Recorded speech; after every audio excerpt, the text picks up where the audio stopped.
السلام عليكم، أهلا بكم. وصفة النهاردة من الوصفات اللذيذة جدا، طعمها خطير، تنفع قوي كمان في العزومات. هنعمل النهاردة الكوسة بالبشاميل بطريقة مختلفة شوية. هنعملها بالفراخ المعصجة، صدور فراخ مفرومة في الكبة ومعصجينها بنفس طريقة اللحمة المفرومة. طعمها خطير يا بنات، بإذن الله تجربوها بنفس الطريقة وهتعجبكم إن شاء الله. قبل ما نبدأ هنسمي بالله ونصلي على الرسول. اللهم صل وسلم وبارك عليك يا رسول الله. هنحضر أول حاجة، طبعا احنا محضرين صدور الفراخ المفرومة المعصجة. هنحضر كمان البشاميل. هننزل بمادة دهنية معلقتين سمنة أو معلقتين زبدة على معلقتين زيت، يسخنوا حلو قوي في حلة صغيرة أو في كازرولة، وهننزل عليهم بثلاث معالق دقيق.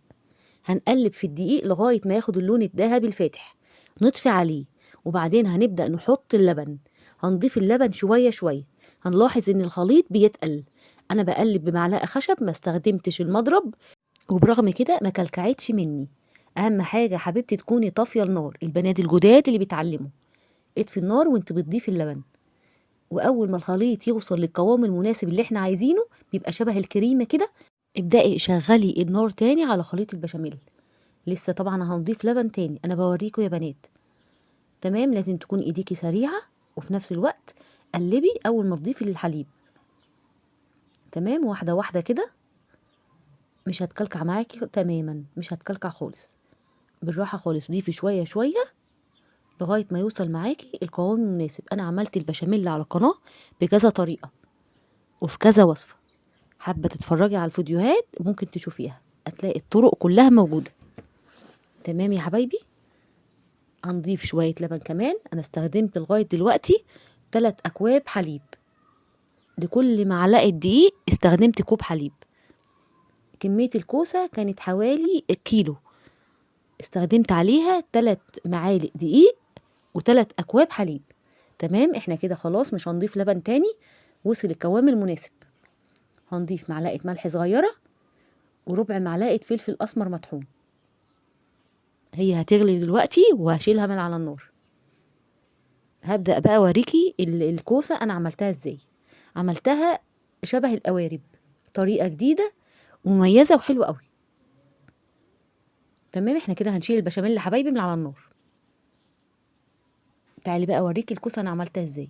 طبعا انا غسلتها حلو قوي، ومشيت عليها المقوار بالناحية المشرشرة كده، ادت الشكل المشرشر الجميل ده. هبدأ بقى اجيب سكينة صغيرة وابدأ اعمل فتحات، فتحتين من الجنب. اهم حاجة اسيب حوالي سنتي ونص من الحروف، من الحرف ده ومن الحرف ده، من الاتجاهين. وابدأ انزل حوالي 2 سنتي عرض بالطول كله بتاع الكوسة. زي ما انتوا شايفين كده يا بنات، انا سبت حوالي 2 سنتي من كل حرف، والمساحة نفسها اللي انا فرغتها حوالي 2 سنتي. بتتشال بكل سهولة بالسكينة زي ما انتوا شايفين. اللي طالع من الكوسة ده، الفوارغ اللي انا مش عايزاها دي مش هرميها، هعمل بيها ان شاء الله وصفة جميلة جدا وتنفع قوي كمان في الدايت.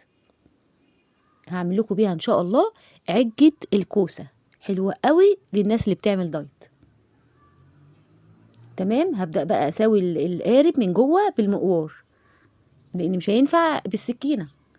انا بس فرغت القارب كده بالسكينة زي ما انتوا شايفين كده يا حبايبي. عملت مستطيل، وابدأ بقى كده ايه، احاول افرغ المكان بالراحة كده، لان الكوسة ممكن تتكسر معاكي. بالراحة خالص، بتبقى بالشكل ده يا بنات، شكل جديد وجميل، تنفع قوي في العزومات.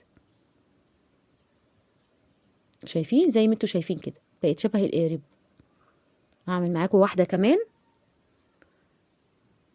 بناخد خطين، خط من فوق وخط من تحت، وانزل عليهم بخطين من الجناب شبه المستطيل كده في الكوسية. اهم حاجة اسيب حرف حوالي 2 سنتي من كل حرف، من كل جانب.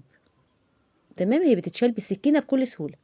ابدأ بقى اسويها تاني بالمقوار، وهذب شكلها كده واغوطها شوية. اشوحها بقى في الوقت ده بمعلقة زبدة ومعلقة زيت.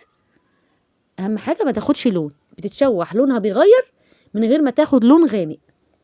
لازم يا بنات الكوسة تتشوح، اذا كنت هتعمليها شرايح او هتعمليها قوارب زي ما انا عاملة كده.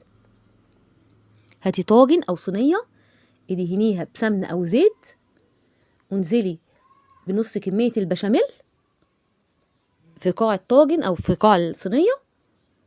ابدأي كده سويها يا حبايبي، وهنبدأ نحشي وحدات الكوسه ونرصها في الطاجن بنفس الطريقه دي.